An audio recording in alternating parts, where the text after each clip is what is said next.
With us right now is Minister of State for Foreign Trade, Ministry of Economy of the UAE, Dr. Thani Bin Ahmed Al Zeyoudi. Dr. Thani, thank you very much for joining us. Let me begin by asking you about the impact of CEPA on trade volumes between the two countries since the time the CEPA was finalized. What has been the increase in trade volumes that you've seen? Well, first of all, it's really a pleasure to be part of this interview speaking about one of the most strategic initiatives that we signed with India last year.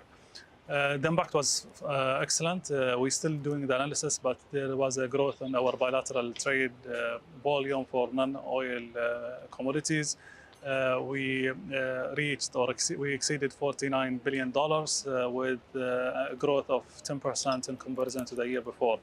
The distinguished thing that there was a huge growth as well from the Indian exports to the UAE by 26%, which means there is a huge potential to take this relation forward. We're celebrating the anniversary in a few days from now on the signing, and we're going to do the full analysis of the agreements by May 1st after completing one full year of the full implementation of the agreement. Right. I'd like to ask you about the negotiations on the trade deal between India and the Gulf Cooperation Council. Do you think a larger agreement between India and the GCC is now within reach? Well, the process has just been kicked off. The basis is going to be the CEPA between UAE and India to be taken consideration. The discussion between the technical teams from both sides are happening, and we hope that things will be kicked off soon, inshallah.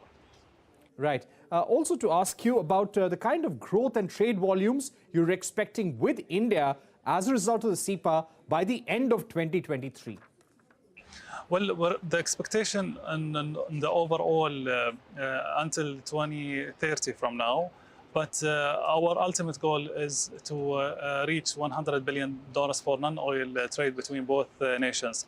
I'm sure this year is going to be very distinguished because usually in any trade agreements, the first few months are a trial, the testing the systems, trying to improve the efficiency here and there. And this year is going to have more and a high growth in comparison to last year. Since we're having this 10% growth, I'm sure we're going to exceed the 10% growth even this year, inshallah. Right. Could you also give us a sense of how CEPA is opening up the movement of professionals from India to the UAE? How many salaried professionals, high net worth individuals have moved to the UAE since the start of the CEPA? What kind of growth do you expect in work visas, golden visas, and permanent citizenships for Indian nationals? Well, let me clarify something here. CEPA will not force millionaires and billionaires to move from one place to the other. It was going to open business opportunities to many of them. Since CEPA has been focusing on highly talented people and the creation of highly skilled jobs, with the expectation that it's going to create more than 1 million jobs in India and more than 140,000 highly skilled jobs here in the UAE. When it comes to golden visa and the movements of millionaires, it has been associated with the other policy changes and laws modifications that we did in the country. So we usually calculate and sum up all the numbers from all over the world. Last year was very distinguished. We had more than 4,000 wealthy people move to the country, including the ones from India. Are you expecting investments to flow from UAE to India? Would you be announcing new investments into Indian private sector, into Indian government programs this year? Well, a few years ago, His Highness the President, Sheikh Ahmed Al Zeyoudi, announced a big fund dedicated to the infrastructure investments in India.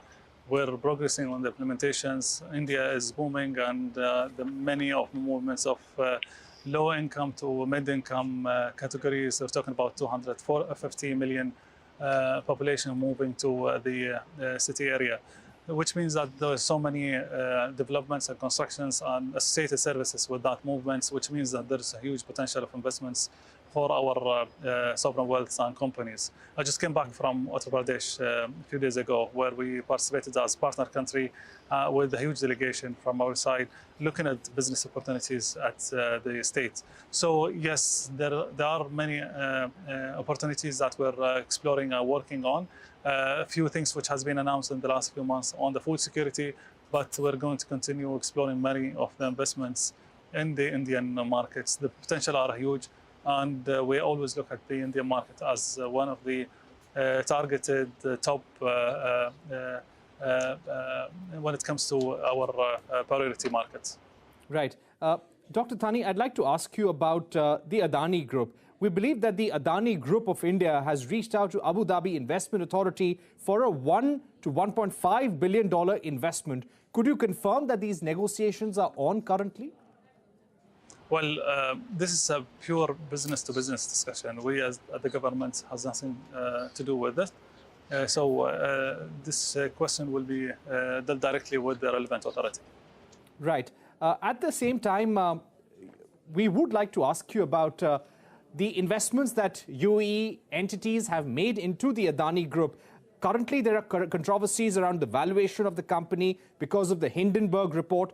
Abu Dhabi's IHC has plans to invest $381 million in the Adani Group.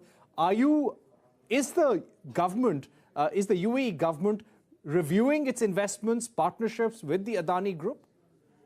Well, again, this is a business-to-business discussion, and we at the government has nothing to do. We, the governments, and even the Indian governments, we set the scene, we open the doors, we ensure that the policy, the engagements, the agreements between governments are there to encourage our business people to discuss with each other and partner, work together.